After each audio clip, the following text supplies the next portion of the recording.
promotion ពិសេសជាមួយនឹងការដឹកជញ្ជូនគឺ free តែម្ដងពីប្រទេសចិនទៅកម្ពុជាសម្រាប់រយៈពេល1 ខែ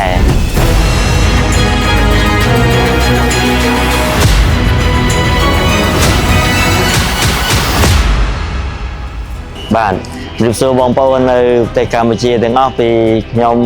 នៅកងជើហើយខាងក្រោយនេះជាឃ្លាំងរបស់វរៈបន្ថែមយើងនៅកងជើហើយថ្ងៃនេះអាចគិតថាជាថ្ងៃដែលយើងសម្ពោធនៅឃ្លាំងថ្មីនៅ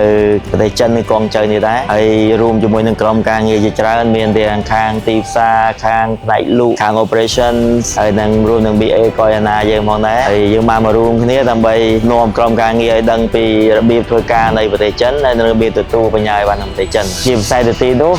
តែជនឃើញនេះ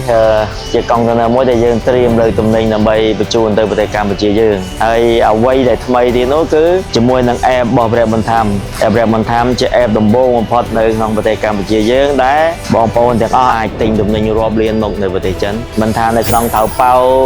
Alibaba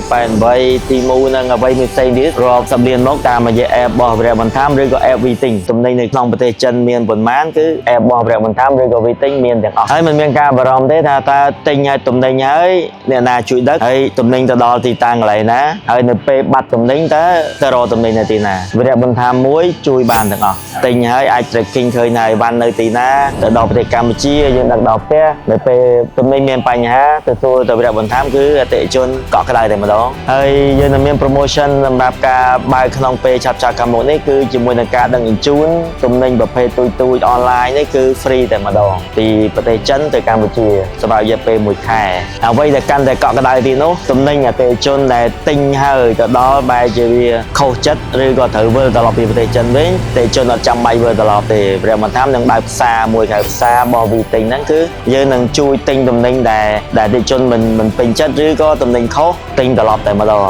ហើយឃ្លាំងនេះយើងអាចទុកបានប្រហែលជា6 7កុងតឺន័រដែរក្នុងមួយថ្ងៃហើយពិតជាមានភាពងាយស្រួលក្នុងការទិញដល់ចំណុចទុកចិត្តដោយសារអតិថិជនទិញទំនិញនៅប្រទេសចិនរយៈពេល 5-6 ថ្ងៃឬក៏8 ថ្ងៃក្រោយអាស្រ័យទៅលើចរាចរណ៍នៃការឆ្លងព្រំដែនកន្លងមកអតិថិជនពិបាកក្នុងការតាមដានថាទៅដល់នៅទីណាតែពេលនេះទាំងទិញទាំងស្វែងរកទំនិញគឺជាមួយប្រព័ន្ធគឺគ្រប់គ្រាន់តែម្ដងបាទ